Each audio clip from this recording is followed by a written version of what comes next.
Demain, le comité interministériel étudiera notamment la répartition des quelques 5 milliards de francs de crédits supplémentaires débloqués dans le cadre de plans de relance gouvernemental en faveur précisément des quartiers les plus difficiles.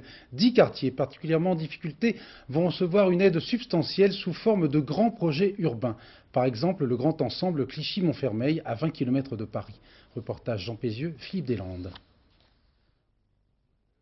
Il ne reste que quelques squatteurs. Cette barre de 150 logements sera détruite. À la place et sur ce terrain, on aménagera le centre de loisirs qui manque au grand ensemble. Destruction de 5 immeubles, construction et rénovation de quelques 800 logements, ce sont les travaux du bâtiment sur lesquels on compte d'abord pour changer ce quartier de 17 000 habitants. Les crédits, assure-t-on, seront débloqués. On parle d'une première tranche de 200 millions. Au fil des années, le quartier est devenu le refuge des exclus de la région parisienne. Ce qui a tout fait basculer, ce sont les immeubles en copropriété, avec leurs logements vendus et revendus à des gens de plus en plus pauvres.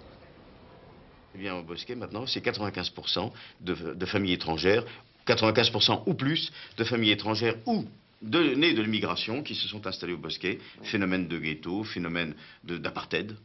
Il y a un problème social considérable, et ce qui est compréhensible compte tenu de la composition de la population. Il y a un problème donc d'impayés, d'eau, de toutes les charges.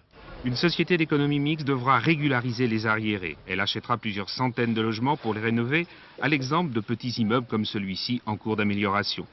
Autre secteur de progrès, les transports. Cette rue sera élargie en un grand boulevard nord-sud pour désenclaver le quartier.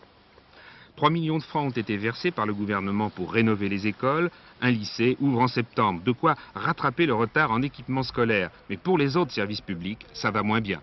Pour la caisse d'allocation, etc., se trouve dans les Bosquets, il n'y a rien là. Il faut aller au centre-ville. La sécurité sociale pour les gens, je crois que c'est à Clichy-sous-Bois.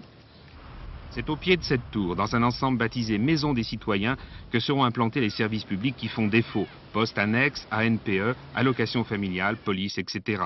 Le grand projet devrait conforter les actions déjà entreprises, notamment par les associations socioculturelles, ici les femmes relais. Entre les moniteurs et adolescents du quartier, en tout cas, un lien, le tennis.